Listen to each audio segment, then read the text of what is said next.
अस्सलाम वालेकुम। आज हम टिकटॉक शॉप पर लिस्टिंग कैसे करते हैं ये सीखेंगे। इसमें हम कंपैरिजन बेस पे लिस्टिंग करना सीखेंगे कि यूके में लिस्टिंग कैसे होती है और उसके बाद यूएसए में भी। इनमें लिस्टिंग दोनों ही कंट्रीज़ में लिस्टिंग तकरीबन एक ही तरीके से होती है। बस इनमें थोड़ा सा डिफरेंस ये होता है कि इनमें यूके और यूएसए में कुछ कैटेगरीज़ का थोड़ा सा डिफरेंस है, और इसके अलावा शिपिंग का तो वो हम आगे जाके वो भी देखते हैं कि वो क्या डिफरेंस है। तो हम आ जाते हैं अपने लिस्टिंग वाले पेज पर, यानी कि अपने टिकटॉक शॉप के होम पेज पर। तो यहाँ पे आपको यहाँ पे एक सर्च बार नज़र आ रहा है, तो यहाँ पे आप क्लिक करेंगे तो यहाँ पे आपको ऐड न्यू प्रोडक्ट का ऑप्शन नज़र आएगा। तो यहाँ से जाके भी आप अपनी प्रोडक्ट को लिस्ट कर सकते हैं। इसके अलावा यहाँ प्रोडक्ट्स में जाने के बाद भी आपको यहाँ मैनेज प्रोडक्ट पे आप आएंगे तो यहाँ पे भी ऐड न्यू प्रोडक्ट पे जाके आप अपनी प्रोडक्ट को लिस्ट कर सकते हैं। तो ये दोनों तरीक़ों से ही आप लिस्टिंग वाले पेज पे आ जाएंगे। तो ये यूएसए का है अकाउंट। तो इस पर लिस्टिंग में सबसे पहले इमेजेस आपको शो हो रही हैं। यहाँ पे आपने इमेजेस ऐड करनी है। उसके बाद यहाँ पे उसका नेम, प्रोडक्ट का नेम यानी कि उसका टाइटल आपने 255 करैक्टर में आपने उसका टाइटल राइट करना है। उसके बाद उसकी कैटेगरी चूज़ करनी है, उसका डिस्क्रिप्शन राइट करना है, और यहाँ पे आप वीडियो भी डाल सकते हैं। तो हम सबसे पहले स्टार्ट करते हैं अपने प्रोडक्ट। सबसे पहले हम अपनी प्रोडक्ट को चूज़ करते हैं कि हम कौन सी प्रोडक्ट को लिस्ट कर रहे हैं। तो प्रोडक्ट को चूज़ करने से पहले आपने ये ज़रूर सबसे पहले कंफर्म करना है कि वो प्रोडक्ट रिस्ट्रिक्टेड ना हो, उसके अलावा वो प्रोहिबिटेड प्रोडक्ट ना हो, वो प्रोडक्ट ना हो जो टिकटॉक अलाउ नहीं करता हमें सेल करने के लिए। तो उसके लिए सबसे पहले आपको अपनी प्रोडक्ट लिस्ट करने से पहले आपको उनकी गाइडलाइंस पढ़नी होंगी, प्रोहिबिटेड प्रोडक्ट्स की और रिस्ट्रिक्टेड प्रोडक्ट की। उससे आपको आइडिया हो सकता है कि कौन कौन सी हमें टिकटॉक अलाउ कर रहा है प्रोडक्ट सेल करने के लिए और कौन सी नहीं कर रहा। तो हम कोई भी लिस्टिंग यहाँ से उठा लेते हैं, अमेज़ोन की कोई भी प्रोडक्ट लिस्ट कर लेते हैं।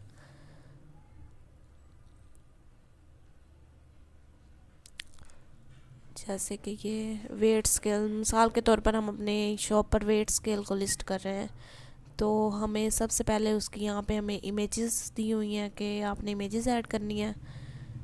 यहाँ पे आपने ये आप देख सकते हैं इमेजेस की डायमेंशन भी दी हुई है। 600 बाय 600 पिक्सल की आपकी इमेज की डायमेंशन होनी चाहिए, और उसका साइज़ 5 MB होना चाहिए, और मैक्सिमम आप यहाँ पे 9 इमेजेस यूज़ कर सकते हैं। तो सबसे पहले हम अपनी इमेजेस को ऐड कर लेते हैं यहाँ पे। और आपने लिस्ट करने से पहले ये भी ध्यान रखना है कि आप कोई ब्रांड की प्रोडक्ट ना लिस्ट कर लें। अगर तो आपके पास ब्रांड का ऑथराइजेशन लेटर है तो फिर तो आप उसमें जा सकते हैं। तो अगर आपके पास वो लेटर नहीं है तो आप कभी भी प्रोडक्ट ब्रांड की लिस्ट ना करें, उससे फ़ौरन ही आपकी शॉप क्लोज हो सकती है और वायलेशन आ सकती है। तो ड्रॉप शिपिंग में आपने ये ख्याल रखना है कि आप ब्रांड की प्रोडक्ट ना लिस्ट करें।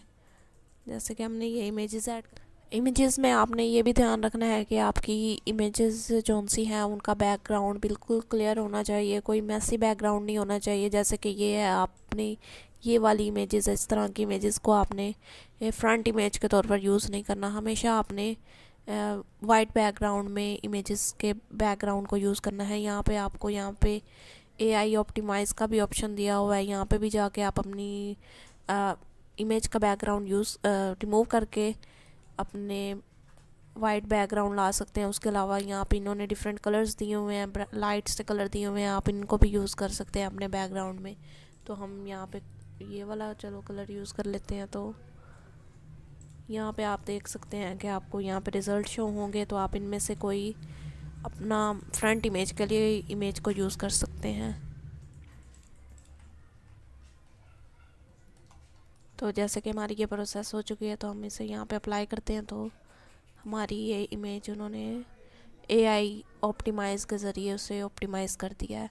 उसके अलावा यहाँ पे आपने इमेज के अंदर समटाइम्स ऐसा होता है कि www. इस तरह की वेबसाइट का नेम आ रहा होता है इमेजेस के अंदर। वो भी आपने अपनी इमेज, किसी भी इमेज के अंदर वो वाला यूज़ नहीं करना। उसके बाद बार कोड्स नज़र आ रहे होते हैं इमेज के अंदर, वो भी आपने यूज़ नहीं करने। समटाइम्स आइकन्स होते हैं, सेल फ़ोन के आइकन्स वगैरह शो हो रहे होते हैं, तो वो भी आपने इस तरह के भी आइकन्स वगैरह भी अपनी लिस्टिंग के अंदर, इमेज के अंदर अगर आपको शो हो भी रहे हैं तो आपने उन्हें रिमूव करके उस इमेज को यूज़ करना है। तो उसके बाद उसके बाद ही आपने रिमूव करने के बाद ही उस इमेज को आपने अपनी लिस्टिंग के अंदर यूज़ करना है। लिया है, उसके बाद हम प्रोडक्ट का नेम, उसका टाइटल लिख लेते हैं।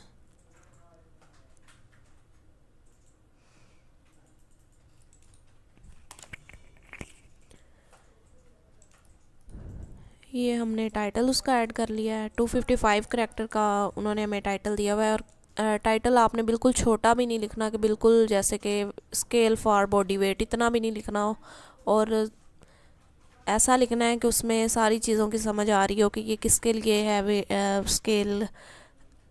तो आपने ये सब इसमें ज़रूर लिखना है। उसके बाद उसकी कैटेगरी आ जाती है। तो कैटेगरी में आपने मेक श्योर करना है कि आप सही प्रोडक्ट की कैटेगरी को चूज़ करें। अगर रॉन्ग चूज़ करेंगे तो उससे भी आपके स्टोर की हेल्थ पे बहुत बुरा इफ़ेक्ट पड़ेगा। तो यहाँ से ये भी आपको प्रोहिबिटेड एंड रिस्ट्रिक्टेड प्रोडक्ट की भी आपको यहाँ पे जाके आप इनकी रीड कर सकते हैं। ये लाइव इनकी इस एकेडमी से आप ये इनकी ये वाली रिस्ट्रिक्टेड प्रोडक्ट की गाइडलाइंस को आप रीड कर सकते हैं कि कौन कौन सी प्रोडक्ट यहाँ पे रिस्ट्रिक्टेड हैं। कुछ प्रोडक्ट्स यहाँ पे रिस्ट्रिक्टेड हैं और कुछ प्रोहिबिटेड हैं। रिस्ट्रिक्टेड प्रोडक्ट में आपको यहाँ पे उन प्रोडक्ट्स का आपको मुकम्मल तौर पर उनका जो सा होता है सर्टिफिकेट रिक्वायर होते हैं, तो वो आपको ज़रूर चाहिए होते हैं उनको लिस्ट करने के लिए। उसके बगैर वो आपको अलाउ नहीं करेंगे कि आप उनको लिस्ट कर सकें। और वो सर्टिफिकेट बिल्कुल ठीक होने चाहिए, उस प्रोडक्ट के रिलेटेड ही होने चाहिए। तो जैसे कि यहाँ पे दी हुई है इन्होंने कैटेगरी इलेक्ट्रिक प्रोडक्ट्स, अगर आप लिस्ट करेंगे तो उसका सर्टिफिकेट आपसे मांगेंगे। अगर आप कोई ब्यूटी की प्रोडक्ट लिस्ट करेंगे तो उसका भी आपसे सर्टिफिकेट मांगेंगे। उसके अलावा यहाँ पे फूड एंड बेवरेज के रिलेटेड, खाने पीने के रिलेटेड कोई प्रोडक्ट आप लिस्ट करेंगे तो उसके रिलेटेड भी आपको इनको पहले सर्टिफिकेट देना होगा। अपनी ये सारी इन्फॉर्मेशन आपको इन्हें पहले सबमिट करवानी होगी, फिर ये आपको लिस्ट करने की इजाज़त देंगे और आपकी लिस्टिंग को लाइव करेंगे। उसके बाद यहाँ पे इनके कुछ प्रोहिबिटेड प्रोडक्ट भी हैं, अनस्पॉटेड प्रोडक्ट भी हैं। वो किसी सूरत में भी आपको अलाउ नहीं करेंगे अनस्पॉटेड प्रोडक्ट को लिस्ट करने के लिए। तो यहाँ पे हम इसकी कैटेगरी चूज़ कर लेते हैं। तो कैटेगरी भी आपने हमेशा राइट ही चूज़ करनी है अपने टाइटल के लिहाज से। यहाँ पे अगर आप कोई ब्रांड के प्रोडक्ट लिस्ट कर रहे हैं तो आप ज़ाहिर उसके लिए आपको ऑथराइजेशन लेटर चाहिए होगा, तो तभी आप उस ब्रांड का नाम यहाँ पे यूज़ कर सकते हैं। उसके बगैर आप उसका नाम नहीं यूज़ करेंगे। यहाँ पे हम नो ब्रांड चूज़ कर लेते हैं। उसके बाद उसके एट्रीब्यूट्स यहाँ पे डाल देंगे।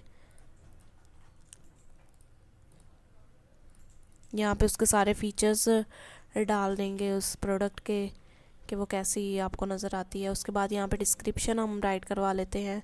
और डिस्क्रिप्शन में भी आपने ये ध्यान रखना है कि डिस्क्रिप्शन में भी कोई restricted product, restricted word, prohibited words ऐसे भी आपने यूज़ नहीं करने।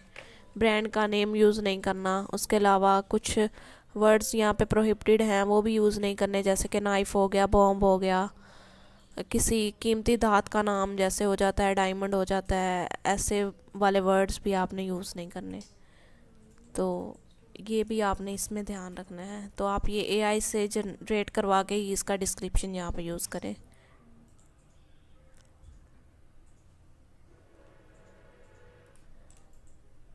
ये जैसे अब इसने हमें थोड़ा ठीक डिस्क्रिप्शन राइट करके दिया। आपको अगर ये भी अच्छा नहीं कर रहा तो आप ट्राई अगेन करके यहाँ पे दोबारा इसे लिखवा सकते हैं। हम ये ऐड कर लेते हैं। उसके बाद इसे रीड कर सकते हैं कि इसमें कोई मिस्टेक वगैरह, कोई ब्रांड नेम, कोई रिस्ट्रिक्टेड वर्ड ऐसा कुछ तो नहीं है, तो वो भी हम रिमूव कर सकते हैं। उसके बाद यहाँ पे जाके आपने अपने डिस्क्रिप्शन को और अच्छा बनाना है, तो उसके लिए आपने यहाँ पे आप इमेजेस यूज़ कर सकते हैं। जैसे कि यहाँ पे इन्होंने ये इमेजेस दी हुई हैं, आपने ऐसी इमेजेस डिस्क्रिप्शन में भी यूज़ करनी है। तो पहले हम इन्हें डाउनलोड कर लेते हैं।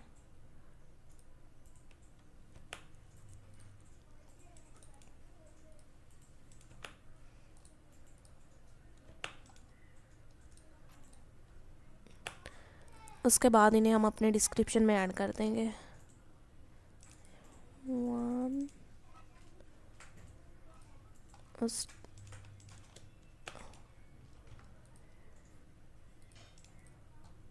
यहाँ पे हम ये ऐड कर लेते हैं।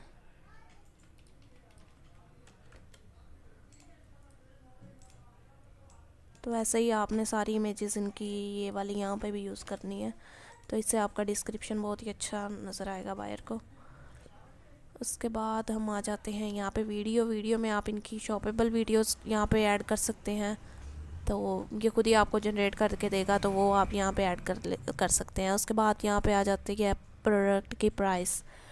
प्रोडक्ट की प्राइस में आप वो यहाँ पे प्राइस मेंशन करेंगे जिसमें आप अपनी प्रोडक्ट को सेल करना चाहते हैं, तो वो उसमें आप अपनी प्रमोशन की प्राइस को भी इंक्लूड करेंगे कि उस पर आपने प्रमोशन भी लगानी है, यानी कि डिस्काउंट भी लगाना है। तो उस लिहाज से आपने अपनी प्रोडक्ट की प्राइस को सेट करना है।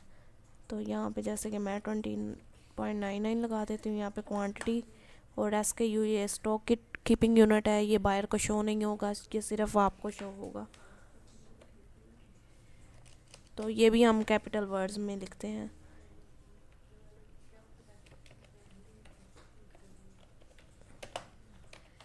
ये हमने इसका SKU डाल दिया। उसके बाद यहाँ पे हम उसका आइटम विद पैकेज, यहाँ पे उसका आइटम का वेट कि वो पार्सल में कितनी पैकिंग के बाद उसका वेट कितना होगा, तो वो यहाँ पे हम ऐड कर देंगे। उसके बाद प्रोडक्ट की डायमेंशन आ जाती है, तो हम डायमेंशन ऐड कर लेते हैं प्रोडक्ट की। तो ये मैंने डायमेंशन ऐड कर दी। तो उसके बाद ये आपको शिपिंग फ़ी बता रहा है जो उनसे आपने स्टोर पर लगाई है, वो 9.99 है। इसमें शिपिंग फ़ी एस्टिमेटेड शिपिंग का इशू ये आता है USA में कि आप इसमें एक ही वक्त में सिर्फ एक की शिपिंग यूज़ कर सकते हैं, यानी या तो आप शिप फ्रॉम सेलर करें या तो आप टिकटॉक की शिपिंग पॉलिसी को यूज़ करके उनकी तरफ से ही अपनी प्रोडक्ट को पोस्ट करवाएं। तो जबकि UK में हमें दोनों ऑप्शन अवेलेबल नज़र आते हैं। जैसे कि मैं यहाँ पे अगर ऐड न्यू प्रोडक्ट पे क्लिक करती हूँ, तो यहाँ पे आपको यहाँ पे कोई भी हम प्रोडक्ट एक दफ़ा ट्राई करके देखते हैं। तो यहाँ पे जैसे कि आप देख सकते हैं कि ये आपको डिफ़ॉल्ट और कस्टम दो शिपिंग के ऑप्शन नज़र आ रहे हैं। डिफ़ॉल्ट पे अगर आपने कोई भी एक शिपिंग को डिफ़ॉल्ट पे रखा हुआ है कि हमने बस यही चलानी है, या तो आपने टिकटॉक शॉप वाली शिपिंग बस एक ही को चूज़ किया हुआ है, तो आप डिफ़ॉल्ट शिपिंग के साथ जा सकते हैं। या तो अगर आप कह रहे हैं कि नहीं, हमने सेलर की तरफ से अपनी प्रोडक्ट्स को भी पोस्ट करना है और टिकटॉक की तरफ से भी आपने अपनी प्रोडक्ट को पोस्ट करना है, तो यहाँ पे आप कस्टम शिपिंग में जाके अपनी शिपिंग को चूज़ कर सकते हैं। या तो आप शिप फ्रॉम सेलर चूज़ कर सकते हैं, या आप स्टैंडर्ड डिलीवरी, ये स्टैंडर्ड डिलीवरी में ये टिकटॉक की शिपिंग आ जाएगी। तो यहाँ से आप अपनी मर्ज़ी से कोई भी चूज़ कर सकते हैं। जबकि USA में आपको ये वाला ऑप्शन नज़र नहीं आएगा, सिर्फ एक ही आपको शिपिंग का ऑप्शन नज़र आएगा जिसे आप चूज़ कर सकते हैं। या तो आप टिकटॉक वाली शिपिंग यूज़ करें या फिर आप सेलर वाली यूज़ करें। शिप फ्रॉम सेलर वाली शिपिंग अगर आप यूज़ कर रहे हैं तो उसमें आपको बायर का एड्रेस वगैरह सब कुछ शो होगा। अगर आप टिकटॉक की शिपिंग पॉलिसी को यूज़ कर रहे हैं कि हमने टिकटॉक की तरफ से ही लेबल बाय करना है और उसे बस पोस्ट कर देना है, तो उसमें टिकटॉक आपसे उसकी लेबल की कॉस्ट लेगा आपसे, और आपकी प्रोडक्ट को खुद ही पोस्ट कर देगा। जबकि अगर हम सेलर वाली शिपिंग को यूज़ करेंगे तो उसमें हमें लेबल वगैरह खुद ही बाय करना होगा, अपना अकाउंट वगैरह उन कोरियर सर्विसेज की वेबसाइट पे पहले अपना अकाउंट वगैरह बनाना होगा, उसके बाद अपना लेबल वगैरह खुद ही जनरेट करना होगा, उसके बाद हम उस प्रोडक्ट को पोस्ट कर सकते हैं। और सेलर वाली शिपिंग में आपको बायर का एड्रेस वगैरह सब कुछ ही शो हो। इसके अलावा अगर आप ड्रॉप शिपिंग कर रहे हैं तो आपको शिप फ्रॉम सेलर वाली शिपिंग चूज़ करनी चाहिए, क्योंकि अगर आपको एड्रेस वगैरह शो ही नहीं होगा तो उसके बगैर आप कैसे पोस्ट करेंगे उस प्रोडक्ट को। तो इसके अलावा यहाँ पे कैटेगरी में भी USA में ये है कि आपको किड्स के रिलेटेड टॉयज़ डिफरेंट कैटेगरीज यहाँ पे अवेलेबल नहीं है, जो कि यूके में जो कि अवेलेबल है। आप उस कैटेगरी की प्रोडक्ट को लिस्ट कर सकते हैं, जबकि यहाँ पे यूएसए में आपको किड्स के रिलेटेड कोई भी प्रोडक्ट लिस्ट करने की इजाज़त नहीं है। तो कुछ कैटेगरीज़ हैं टॉयज़ वगैरह की जो अलाउ की हुई हैं, बट बहुत ही कम वो कैटेगरीज़ हैं, सारी कैटेगरीज़ अलाउ नहीं की। तो उसके बाद हम ये अपनी प्रोडक्ट को सबमिट फॉर रिव्यू में डाल देते हैं। ये आपको ये सजेशन दे रहा है कि आपकी मेन इमेज क्वालिटी आपकी ठीक नहीं है, आप उसे ठीक करें। तो आपने ये इस मेन इमेज की क्वालिटी को भी ठीक करने के बाद ही आपने इसको सबमिट करवाना है। तो यहाँ से हम सबमिट करवा देते हैं। तो उसके बाद हम आ जाते हैं मैनेज लिस्टिंग पे। आप देख सकते हैं हमारी ये लिस्टिंग अब एक्टिव हो चुकी है।